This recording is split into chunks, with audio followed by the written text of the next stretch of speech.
भारतीय सिनेमा के शुरुआती दौर के उन महान अभिनेताओं में से एक थे जिन्होंने अपनी दमदार आवाज़, प्रभावशाली व्यक्तित्व और अभिनय क्षमता से 1930 और 1940 के दशक की फिल्मों में खास पहचान बनाई। उस दौर में जब भारतीय सिनेमा धीरे धीरे आकार ले रहा था, चंद्रमोहन ने अपने अभिनय से ये साबित कर दिया कि खलनायक और चरित्र अभिनेता भी फिल्म की सफलता में उतने ही महत्वपूर्ण होते हैं जितने नायक। उनकी अदाकारी इतनी प्रभावशाली थी कि दर्शक उन्हें पर्दे पर देखते ही उनके किरदार में खो जाते थे। वीडियो शुरू करने से पहले आपको बता दें कि आज की हमारी इस वीडियो की फरमाइश की है हमारे प्यारे दर्शक सोम प्रकाश जी ने। तो हमारी इस वीडियो में आज बात करेंगे इस भूले बिसरे कलाकार के बारे में, लेकिन उससे पहले अगर आप हमारे चैनल पर नए हैं तो चैनल को सब्सक्राइब जरूर कर लें। भारतीय सिनेमा के प्रसिद्ध अभिनेता चंद्रमोहन वाटल का जन्म 24 जुलाई 1906 को मध्य प्रांत के नरसिंहपुर में हुआ था। वे कश्मीरी पंडितों के एक सुशिक्षित परिवार से थे। उनके पिता जगन्नाथ सहाय वाटल ब्राह्मण थे, लेकिन वे ग्वालियर राज्य में सक्रिय थे। उनकी माता रूप किशोरी वाटल का निधन उनके बचपन में ही हो गया था और उनका पालन पोषण उनकी ममतामयी नानी ने किया। नानी के लाडले होने के कारण चंद्रमोहन बचपन से ही लाड़ प्यार से पले बड़े और उन्हें ज्यादा शिक्षा नहीं मिली, लेकिन फिल्मों के प्रति उनके लगाव ने उन्हें शराब, घुड़दौड़ और अध्ययन का आदी बना दिया। उनके पास उर्दू ग्रंथों, हिंदी सुलेख में लिखे हुए और अंग्रेजी पांडुलिपियों का एक उत्कृष्ट संग्रह था। वे अंग्रेजी में सहजता से कविता पाठ करते थे। अपने पिता के निधन के बाद उन्होंने अपना घर छोड़ दिया। उन्होंने अलग अलग जगहों पर कई तरह के छोटे मोटे काम किए। इनमें से एक काम फिल्म वितरण कंपनी में था। इसी कंपनी के जरिए उन्होंने फिल्म जगत में कदम रखा। अपने जीवंत स्वभाव, आकर्षक नजरों और अभिनय एवं भाषा की असाधारण प्रतिभा के कारण चंद्रमोहन ने बिना किसी निर्देशक या प्रबंधक की मदद के सहजता से अपने करियर के शिखर को छुआ। एक उत्कृष्ट कलाकार के रूप में उनके बहुमुखी व्यक्तित्व ने कई महत्वाकांक्षी नेताओं को प्रेरणा दी, जो चंद्रमोहन के एक ही उत्कृष्ट कार्य के बाद स्वयं एक फिल्म कलाकार के रूप में प्रसिद्ध हुए। अपनी पहली ही फिल्म से चंद्रमोहन ने अपनी पहचान बनाई और जल्द ही भारतीय सिनेमा के शीर्ष चरित्र अभिनेता के रूप में जाने जाने लगे। अमृत मंथन के बाद उन्होंने कई फिल्मों में काम किया, जिनमें से कुछ उनकी बड़ी हिट फिल्में थी धर्मात्मा, पुकार, अमर ज्योति, शहीद, द्रौपदी और शकुंतला। उनका बचपन सामान्य परिवार में बीता, लेकिन शुरू से ही उन्हें नाटक और अभिनय में रुचि थी। उस समय थिएटर मनोरंजन का प्रमुख माध्यम था और फिल्मों का दौर अभी नया नया शुरू ही हुआ था।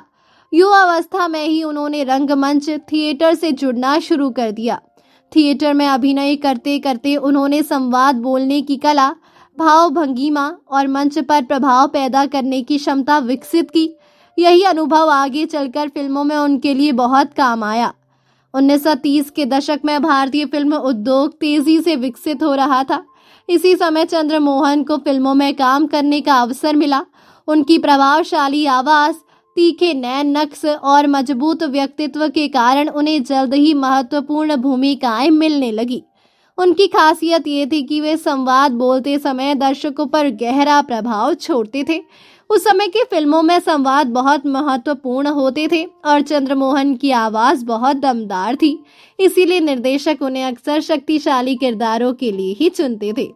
चंद्रमोहन की अभिनय शैली बहुत अलग थी और प्रभावशाली थी। उनके अभिनय की कुछ खास विशेषताएं थी।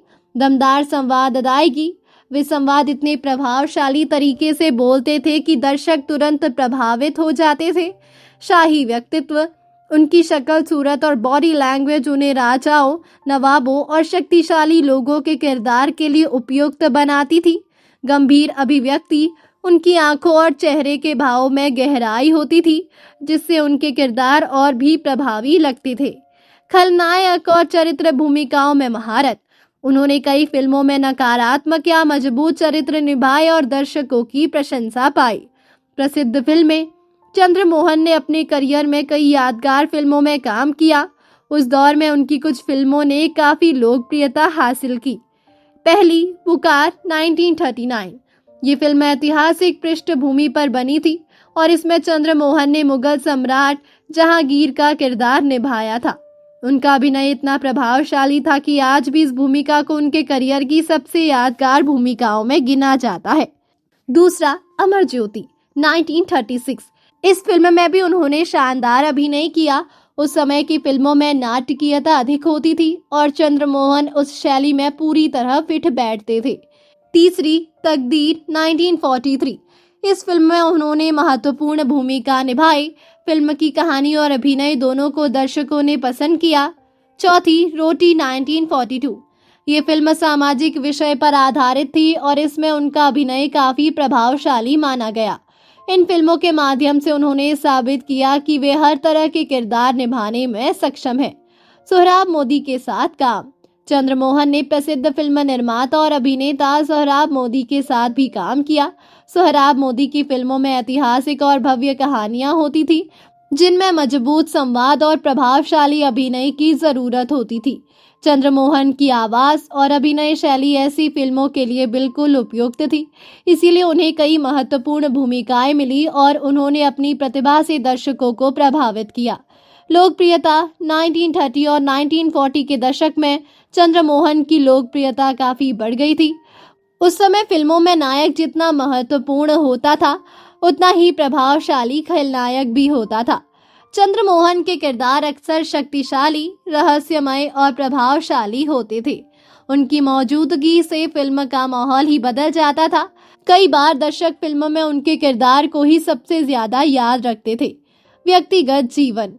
चंद्रमोहन अपने निजी जीवन के बारे में ज्यादा चर्चा में नहीं रहते थे। वे स्वभाव से कुछ हद तक निजी और शांत व्यक्तित्व के व्यक्ति माने जाते थे। हालांकि उनके बारे में ये कहा जाता है कि वे अपने काम को लेकर बहुत गंभीर रहते थे। अभिनय उनके लिए सिर्फ पेशा नहीं बल्कि जुनून था। लेकिन उनके जीवन में एक समस्या भी थी जिसने उनके करियर और जीवन दोनों को प्रभावित किया। शराब की लत। कहा जाता है कि चंद्रमोहन को शराब की आदत लग गई थी। उस समय फिल्म उद्योग में ये समस्या कई कलाकारों में देखी जाती थी। धीरे धीरे ये आदत उनके स्वास्थ्य और करियर दोनों पर असर डालने लगी।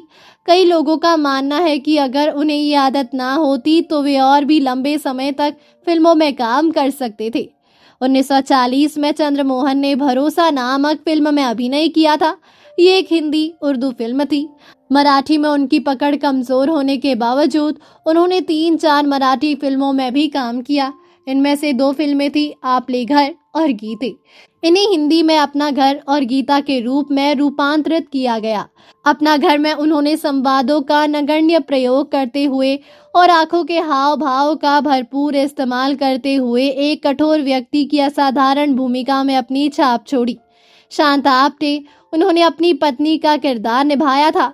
मार्च 1949 के दौरान उनकी सेहत अचानक बिगड़ गई। 15 दिनों की बीमारी के बाद उन्हें एहसास हुआ कि उनका अंत निकट है। उन्होंने अपनी परिचित शीला जेम्स, चंद्रमोहन ने कभी शादी नहीं की थी, जो उस समय भी उनके साथ थी, से मोतीलाल को बुलाने के लिए कहा। शनिवार 2 अप्रैल 1949 को बॉम्बे स्थित उनके घर 16 बिल्खा हाउस, जो कि अब राम महल के नाम से जाना जाता है, में हृदय गति रुकने से उनका निधन हो गया। चंद्रमोहन का निधन 1949 में मात्र 44 वर्ष की उम्र में हो गया। उनकी मृत्यु ने फिल्म उद्योग को झटका दिया क्योंकि वे उस समय भी एक प्रतिभाशाली और लोकप्रिय अभिनेता थे। उनकी असामयिक मृत्यु के कारण उनका करियर उतना लंबा नहीं चल सका जितना चल सकता था, लेकिन कम समय में भी उन्होंने जो काम किया वो आज भी याद किया जाता है। भारतीय सिनेमा में योगदान। चंद्रमोहन का योगदान भारतीय सिनेमा के इतिहास में महत्वपूर्ण माना जाता है। उनके योगदान को इस तरह समझा जा सकता है, उन्होंने खलनायक और चरित्र भूमिकाओं को मजबूत बनाया, संवाद अदायगी की नई शैली प्रस्तुत की, ऐतिहासिक फिल्मों में प्रभावशाली अभिनय किया, थिएटर शैली के अभिनय को फिल्मों में सफलतापूर्वक अपनाया। अभिनय की विरासत। हालांकि चंद्रमोहन का करियर लंबा नहीं रहा, लेकिन उन्होंने जिस तरह का अभिनय किया उसने बाद के कई अभिनेताओं को प्रेरित किया। उनकी शैली में गंभीरता, गहराई और प्रभाव था। यही कारण है कि आज भी पुराने सिनेमा के प्रेमी उनके काम की चर्चा करते हैं। यादगार किरदार। उनके कुछ किरदार ऐसे हैं जिन्हें भारतीय सिनेमा के इतिहास में हमेशा याद रखा जाएगा। जैसे सम्राट जहांगीर का किरदार, शक्तिशाली दरबारी पात्र, गंभीर और रहस्यमय चरित्र। इन भूमिकाओं में उन्होंने जिस तरह की ताकत और गहराई दिखाई, वो उस दौर में बहुत कम अभिनेताओं में दिखने को मिलती थी। चंद्रमोहन भारतीय सिनेमा के उन कलाकारों में से थे जिन्होंने कम समय में ही अपनी अमिट छाप छोड़ी थी।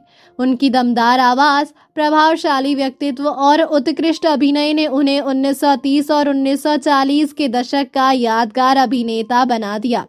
हालांकि उनका जीवन अपेक्षाकृत छोटा रहा, लेकिन उनकी फिल्मों और किरदारों ने उन्हें हमेशा के लिए अमर बना दिया। आज भी जब पुराने भारतीय सिनेमा की बात होती है तो चंद्रमोहन का नाम सम्मान के साथ लिया जाता है।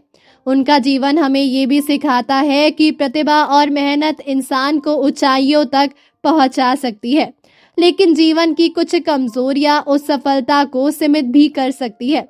फिर भी चंद्रमोहन का नाम भारतीय सिनेमा के इतिहास में एक महान अभिनेता के रूप में हमेशा याद किया जाएगा। तो दोस्तों, अभी के लिए बस इतना ही। मिलते हैं अगले वीडियो में, तब तक आप अपना ध्यान रखिए। Bye bye. और हाँ, अपने पसंदीदा कलाकारों के बारे में जानने के लिए हमें कमेंट में उनका नाम जरूर बताएं।